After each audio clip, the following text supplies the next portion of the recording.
morning, students. Today we will start a new chapter. Chapter 6, Water Resources. Water resources. From that only you can know that we are going to know about the details. How is water beneficial for us? As we can consider water as one of the most important natural resources. The most important natural resource.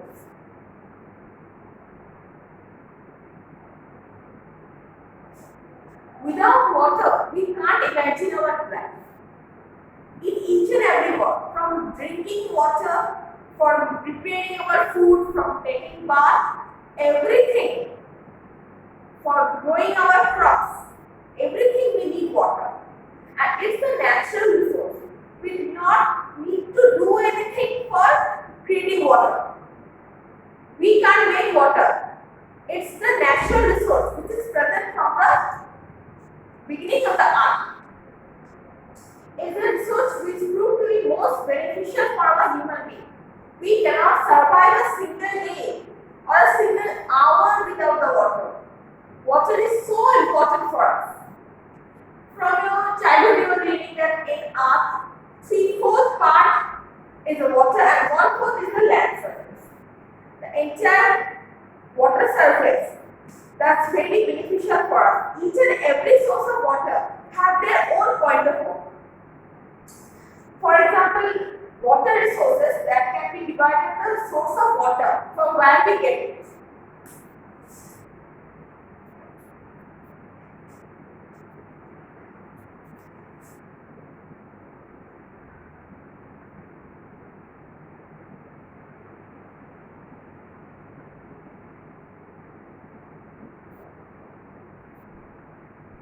Okay. First comes the surface water.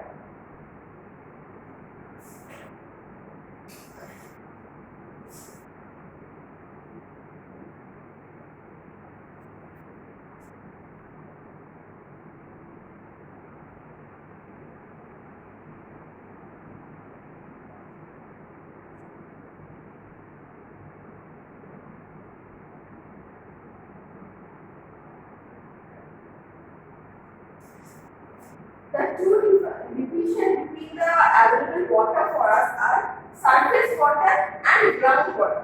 First one is the surface water. That's only 0.3% available for us human beings. Only usable by the human is 0.3%. It's so minimal. 0.3% fresh water present, which can be used by the human being.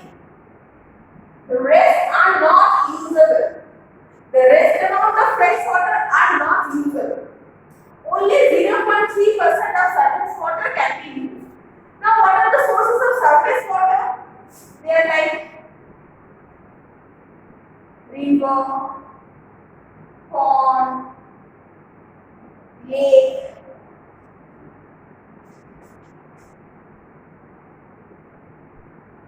sea, ocean. All these are the sources of surface water. From the word surface water, that means it is present on the earth's surface, not inside the earth's surface, but on the earth's surface. If this one is the earth's surface, the water flowing above it, that is the surface water. The water we get is river, pond, lake and sea. But in case of sea and ocean, all these are the salty water. You know sea water, ocean water, the water present over there are salty in nature. In that case, can we use that salt water? No. Neither we can drink the water, neither we can take bath with it or use in our agricultural field. If you are going to add this salty water in the agricultural field, it can ruin the crops. It is proved to be harmful for the crops. For that, we need only the fresh water, and that is present in river, pond, and lake. Pond and lake are the small surface bodies compared to the river. So, majority we depend on the river for our availability of fresh water. That means negative to 0.3% of surface water we get from river. Clear everyone? It can be said that this is the most potable water present for we human beings to use.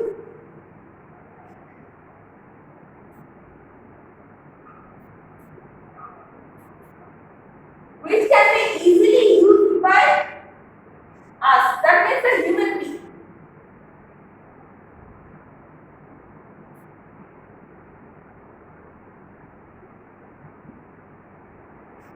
Easily used by the human. Now some more fresh water are stored in the ice caps in this regions.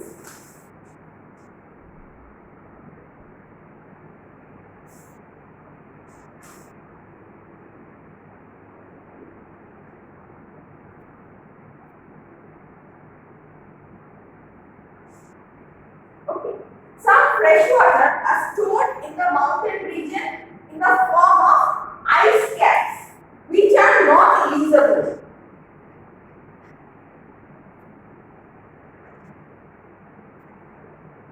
In the form of ice,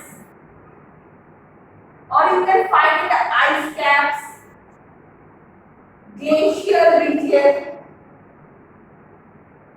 That means in the form of snow, ice or glacier, you can find some amount of fresh water. But is that usable by us? No. We are not going to go in the mountain top and melt the water, melt the ice cap of the glacier to get the fresh water from that. That's not an easy process. That's not possible for each and every day to do that. We cannot take that lifestyle that by melting the ice cap or glacier we are going to get the fresh water. Not possible. So for the fresh water we need to depend completely on the river. Okay.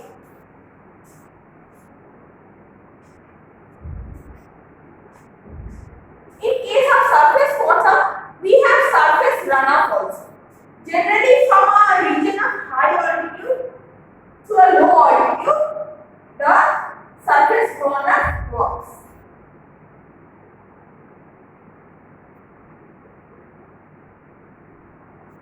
From region of high altitude to the region of low. It may be a mountain region or something like that, and it flows towards the low area. That's the surface runoff. Even in case of rainfall, when there is a huge amount of rainfall, you can see the road, the water are flowing and they are flowing to the downwards. That is the low latitude region, which is the river generally. They flow towards the river and river carries the water with them.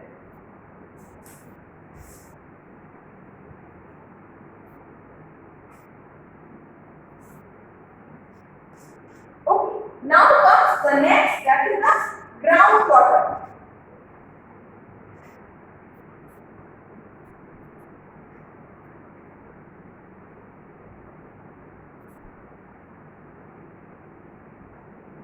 Groundwater.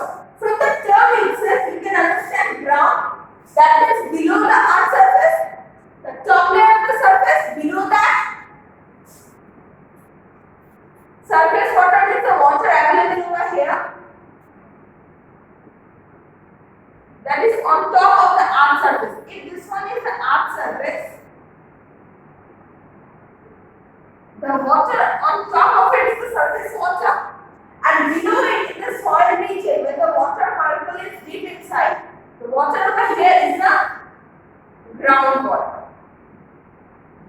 That is below the earth surface. Below the earth surface is the groundwater, and above the earth surface is the surface water. Clear everyone?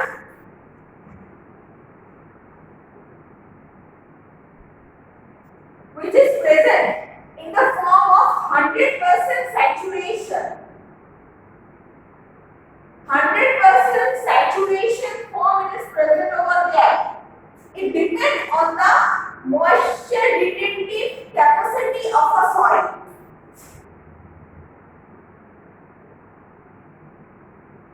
Moisture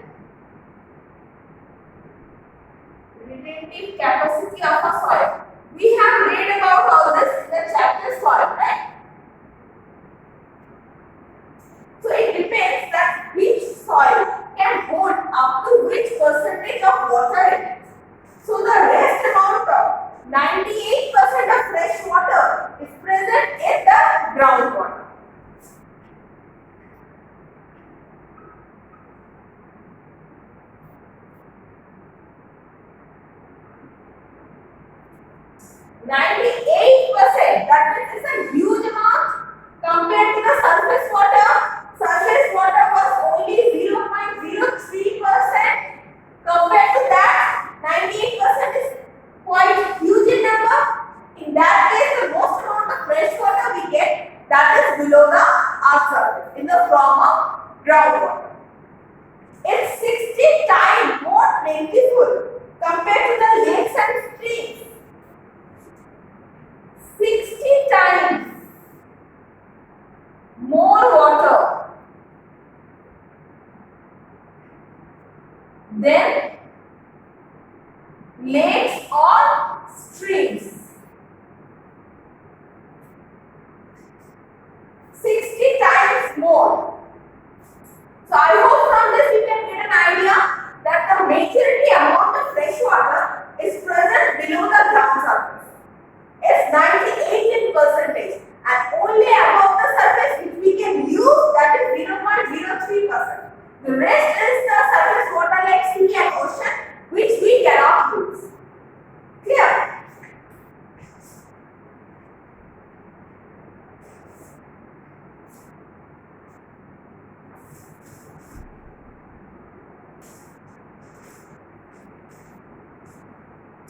This groundwater also feeds the river. They are the source of water for the river in absence of rainfall or in case of the dry season. The river keeps flowing because they are fed by the groundwater. Rivers keep flowing in dry period or dry season. Why? Because they are fed by the groundwater. As they are fed by the groundwater.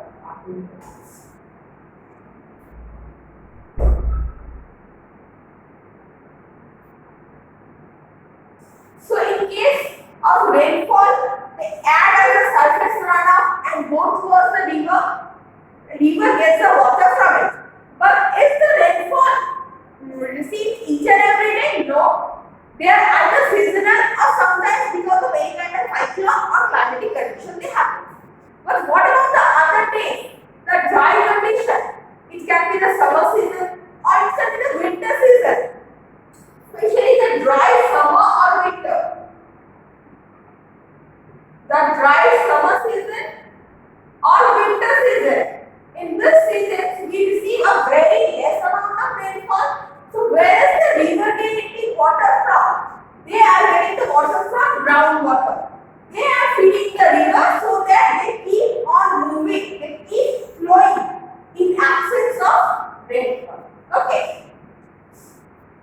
So from this also we can have an idea that why is groundwater beneficial for us? What's the importance of groundwater? We are dependent on the river water for the fresh water which we use in our daily life, and the river water gets its water from the precipitation during the rainy season or sometimes because of other climatic conditions. But what happens in absence of the precipitation? We need to depend on the groundwater. So this were the two sources of water, the groundwater and another is the surface water. Now comes irrigation, the most important part.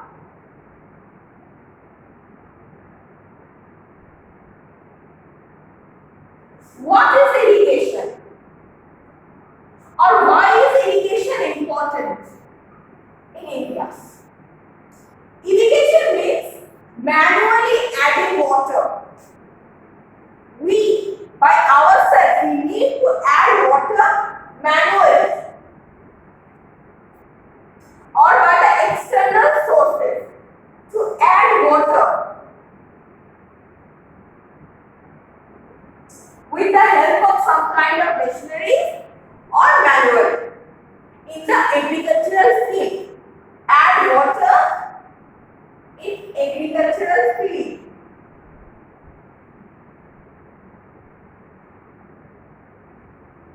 That is the irrigation. Why is it important? First of all, India is an agricultural country. We people directly or indirectly depend on agriculture for our food materials, for the raw material used in various industries. But in case of agriculture, it happens that lots of factors are there behind the rainfall. Sometimes the rainfall are not sufficient for the agricultural crop. In that case, we need to add water to grow our crops to maintain the water balance so that the amount of water required is get by there, and by that we can grow the various kind of agricultural crops in that region. Okay. So that is the irrigation and why it is important in India. Now there are lots of factors working that why we need irrigation. What is the need of irrigation? So let's discuss now factors, or we can tell what is the importance of irrigation. Importance of irrigation that because of these lacking factors, we need to add water in our agricultural field. So the factors are like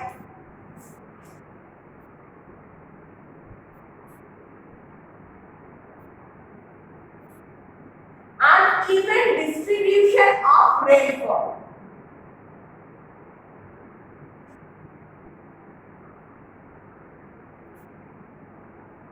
Uneven distribution of rainfall, which means the rainfall throughout the country is not similar. Suppose this is the part, okay, here in this place the rainfall is 20 centimeter. Again in this part it can be 100 centimeter. In this region it can be 50 centimeter. And again here it can be 200 centimeter. So in the same country the rainfall can vary from one place to another. But what about our agriculture? How can we depend completely on that rainfall? Because maybe in this region, the region of 200 centimeter rainfall, the crops are getting enough amount of rainfall. But what about the region where we are getting 20 centimeter? They are going to remain the dry one. Not possible. So in this kind of regions, we need to add the agricultural water, or the manually we need to add water to grow our agricultural crops. So this was the uneven distribution of rainfall. Next comes the seasonal rainfall. Seasonal rainfall. India is considered a monsoon-based country, monsoonal type of climate country. But in India also, the monsoon season is limited within few months. Generally, we can tell May to June, July. In this season, especially the month of June, July. For minimum, we can take May, and after July, it can be up to August. But the main important months are like June and July. So it's completely seasonal. Within 12 months, you are getting the major amount of rainfall only this 2 to 3 months. So is that possible to collect the water over there, or is it possible for our crops to get the moisture for throughout the year from only this 2-3 months of rainfall? Not possible, because the plants cannot store the water in themselves for throughout the year. In that case, we need to add the amount of water they need for the rest of the months. Okay, so this was your seasonal rainfall. Now next comes uncertainty of rainfall.